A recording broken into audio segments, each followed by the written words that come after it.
अब चाहिँ हामीले 2.2 को कन्भेन्सनल क्रिप्टोग्राफी भनेर यसरी यहाँ 2.2 मा कन्भेन्सनल क्रिप्टोग्राफी सिंगल की इन्क्रिप्सन कम्प्युटेसनली सेक्योर अल्गोरिदम भनेर चाहिँ हामी त्यो हेर्नेवाला छौँ।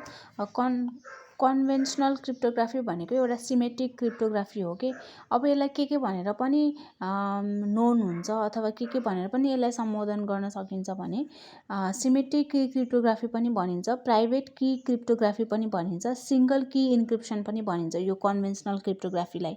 अब हामीले यो मध्ये जुनै एक्सप्लेन गर्दा पनि कन्भेन्सनल क्रिप्टोग्राफी नै एक्सप्लेन गरेको हुन्छ कि। अब हामीले चाहिँ हेरौँ, same key is use for both encryption and decryption. यो कन्भेन्सनल की क्रिप्टोग्राफीमा सेम की युज हुन्छ इन्क्रिप्सन गर्नलाई र डिक्रिप्सन गर्नको लागि। त्यसको लागि चाहिँ हामीलाई एउटा की हुन्छ, त्यो चाहिँ सेन्डर र रिसिभरले सेयर गर्न पर्ने हुन्छ, सेक्रेट की, जुन चाहिँ एकदम सेक्रेटली सेयर गर्न पर्ने हुन्छ। त्यो चाहिँ यो यसको फल्ट भनेको त्यही मात्रै हो है।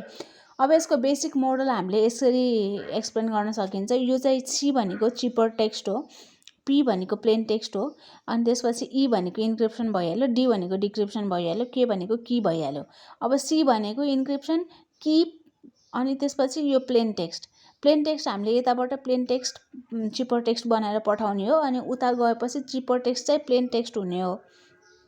त्यही भएको भएर चाहिँ सी भनेको सीको चाहिँ केपी इन्क्रिप्सन भयो है, इन्क्रिप्सन गर्न त्यो युज गर्यो। पी भनेको डिक्रिप्सन, के की अनि चिपर टेक्स्टलाई कीले चाहिँ डिक्रिप्ट गर्ने हो, यसमा चाहिँ प्लेन टेक्स्टलाई कीले इन्क्रिप्ट गर्ने हो, यो भइहाल्यो। अब हामीले चाहिँ नि हेर्छौँ यो सिंगल की इन्क्रिप्सन भनेको पनि यही नै हो कि यो कन्भेन्सनल क्रिप्टोग्राफी र सिंगल की इन्क्रिप्सन एउटै कुरा हो है, जे भने पनि एउटै कुरा हो। अब हामीले त्यसलाई पनि एक्सप्लेन गर्न पर्दाखेरि यो फिगरलाई, अब एलिस भन्नेले की युज गरेर चाहिँ बबलाई मेसेज पठाउँदैछ भने यसले इन्क्रिप्ट गर्नको लागि के की युज गर्छ, अनि बबले पनि के की युज गरेर यसलाई डिक्रिप्ट गर्छ। यहाँबाट कि मेसेज इन्क्रिप्ट भएर जान्छ, गएपछि यसले चाहिँ डिक्रिप्ट गर्ने हो। अब एम भनेको चाहिँ नि यहाँनिर मेसेज हो, के भनेको की हो, भइहाल्यो है। अब यसको चाहिँ नि यो भनेको के हुन्छ भन्दाखेरि यो सिंगल की इन्क्रिप्सन चाहिँ एकदम फास्ट इन्क्रिप्ट हुन सक्छ कि, किनभने एउटा मात्रै इन्क्रिप्सन मेथड छ, के अरे की छ होइन, त्यही भएको भएर फास्ट युज हुन सक्छ। यो अल्गोरिदम फास्टर अल्गोरिदमहरू हुन्छ। अनि त्यसपछि यहाँनिर के प्रब्लम हुन्छ भन्दाखेरि की कसरी डिस्ट्रिब्युट गर्ने त नि, यो एलिसले यो बबलाई की कसरी पठाउने सेक्युरली भन्ने कुराको एकदम ठुलो प्रब्लम हुन्छ।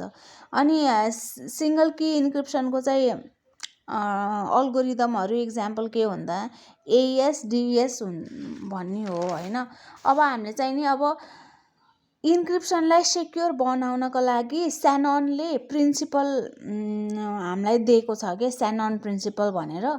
त्यो भनेको चाहिँ नि एउटा इन्क्रिप्सन अल्गोरिदम चाहिँ एकदम स्ट्रङ युज गर्नुपर्छ हामीले इन्क्रिप्ट गर्दाखेरि, एकदम स्ट्रङ इन्क्रिप्सन अल्गोरिदम युज गर्नुपर्छ जुन चाहिँ पब्लिकली नोन होस् कि। पब्लिकली नोन भयो भने के हुन्छ भन्दाखेरि त्यहाँ भएको कमी कमजोरीहरू चाहिँ मान्छेहरूले थाहा पाएर चाहिँ नि पठाएको हुन्छन्, अनि त्यसलाई चाहिँ इम्प्लिमेन्ट गरेर होइन अझै स्ट्रङ्गर बनाइएको हुन्छ कि त्यो पब्लिकली नोन अल्गोरिदम चाहिँ, त्यही भएर त्यो युज गर्नुपर्छ।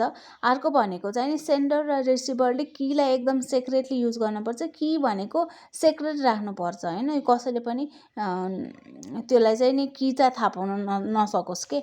अनि अर्को भनेको चाहिँ नि सफिसियन्ट की लेन्थ, की बनाउँदाखेरि हामीले कीको लेन्थ चाहिँ एकदम सफिसियन्ट हुनपर्छ, भनेको यति लामो कि ब्रुट फोर्स अट्याकले चाहिँ त्यसलाई छुन नपाओस्, प्रिभेन्ट गरोस् है। अनि त्यसपछि अहिलेको मोडर्न अल्गोरिदममा मिनिमम की चाहिँ 128 बिटको युज हुन्छ, यहाँभन्दा बढी पनि युज गर्न सकियो सेक्योर राख्नको लागि। अब अर्को हामीले हेर्दैछौँ कम्प्युटेसनल्ली सेक्योर अल्गोरिदम। यहाँ छ अर्को कम्प्युटेसनल्ली सेक्योर अल्गोरिदम भनेर छ, यसलाई हेर्दैछौँ। कम्प्युटेसनल सेक्योर अल्गोरिदम भनेको कुनै पनि अल्गोरिदम जुनलाई चाहिँ ब्रेक गर्नको लागि अभाइलेबल रिसोर्सेस काफी नहोस् के, अभाइलेबल रिसोर्सेस युज गरेर चाहिँ नि ब्रेक गर्न नसकियोस्, त्यो भनेको कम्प्युटेसनल्ली सेक्योर अल्गोरिदम हो। यसमा दुईटा क्राइटेरिया हुन्छ। अब क्राइटेरिया के हो भन्दाखेरि एउटा कस्ट अफ ब्रेकिङ हो, अर्को टाइम टु ब्रेक हो। अब कस्ट अफ ब्रेकिङ नै त्यो इन्फर्मेसनको भ्यालु ब्रेक गर्दा बित्तिकै त्यो डेटा ब्रेक गर्दा बित्तिकै त्यो डेटाले क्यारी गर्ने भ्यालु नै घट्छ भने त्यो ब्रेक गरेर के मतलब भयो?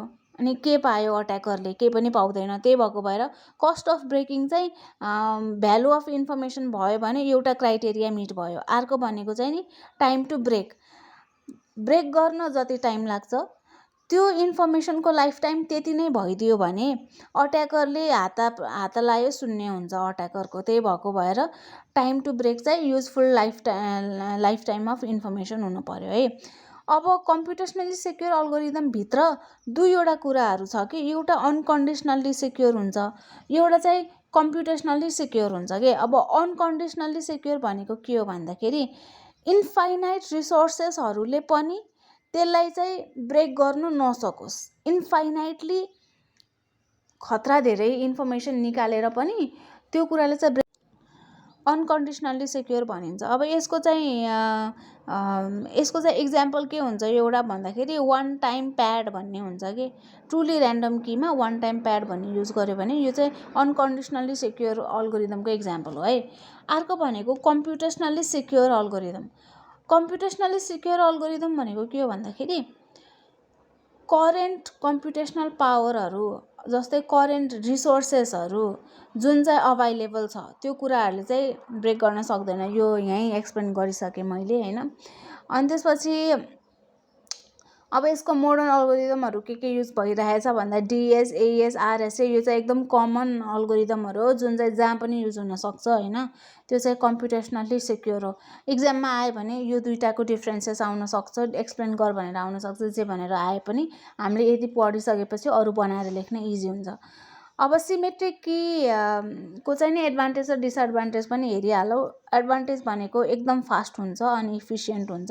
अर्को भनेको लार्ज डाटाको लागि सुइटेबल हुन्छ। अर्को भनेको अल्गोरिदमको स्ट्रक्चर एकदम सिम्पल हुन्छ। अर्को भनेको कम्प्युटेसनल ओभरहेड अलिक कम हुन्छ होइन। कम्प्युट गर्नको लागि सजिलो हुन्छ किनभने की एउटै युज हुन्छ अनि इन्क्रिप्सन डिक्रिप्सन इजी वेमा हुन्छ नि त। त्यही भएर अल्गोरिदमहरू वेल इस्टाब्लिस्ड छ अल्गोरिदमहरू। अब यहाँ डिसएडभान्टेज भनेको के हुन्छ भन्दाखेरि की यताबाट उता की पठाउनको लागि की डिस्ट्रिब्युट गर्नको लागि गाह्रो हुने भयो। अथेन्टिकेसन हुँदैन यसमा।